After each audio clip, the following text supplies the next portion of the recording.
everybody, and welcome back to Keep It in the Heart TV. Since we received a lot of great feedback regarding last week's show, I decided to create a part 2. So today I will continue with part 2 of what is the language we use in love. Last week I left you with a 3-part exercise that required you to dig deep into your actual relationships and go through what your definition of love was and how much you care you have for each other, and discovering how much we know about our partner's passions. Now, if you missed part 1, I make sure that you go back into my YouTube channel and see it so you can understand each process. Also, thank you so much for all your emails. I didn't know we were going to have such great feedback from the part 1 show. So today I am going to begin by reading an email from a girl named Selena.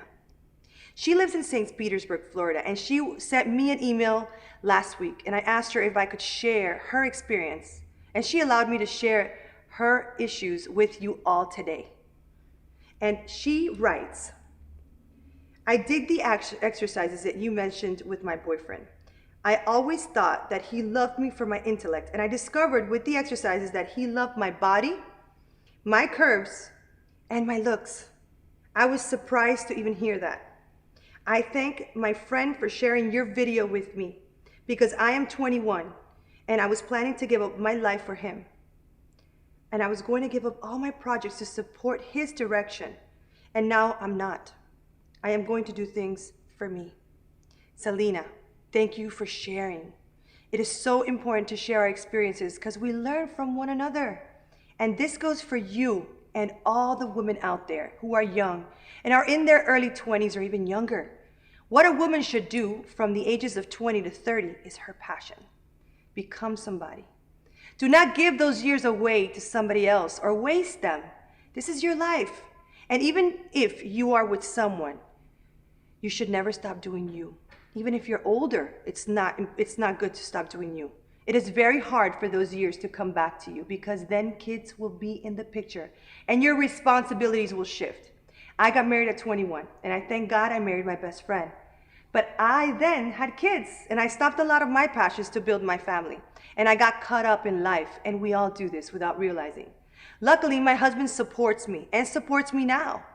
We built a foundation, and because that our relationship was strong enough to sustain the storms that presented themselves.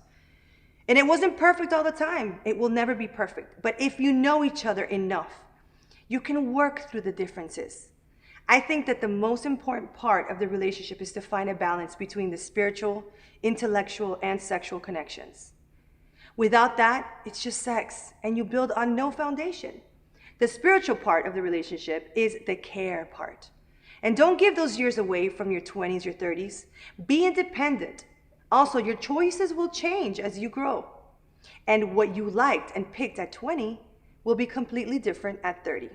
So Selena, give this time for you. You deserve someone that fits your definition of love. And will talk and express love in your same language. Do it for you. Those who care will care, and those who don't, who cares? Remember, a relationship is about 2 people coming together to support each other, to make sure that the other person enhances their life and complements it. It does not mean they take it away. It's a 50-50 thing, and we all cook, we work, we do dishes, and we all want to be cared for and loved. Just make sure with whomever you are with, you can communicate your needs, understand and get to know each other, and create strong foundations that match what you want for your life. Because throughout your growth, there will be changes, and our foundations will help us move through any storm. Thank you, Selena, for sharing your experiences. I am glad that it all worked out for you and that you are in time to make changes and that you're able to find answers from the information I gave. I am glad it helped you to be sure where you are headed in your relationship. Remember, guys, your letters and questions have been great, and I will continue to answer them in the upcoming shows. You guys give me the strength to continue on my journey in helping you discover more of who you are. Thanks for watching. Thanks for connecting with me. And see you next week. And remember always to keep it in the heart.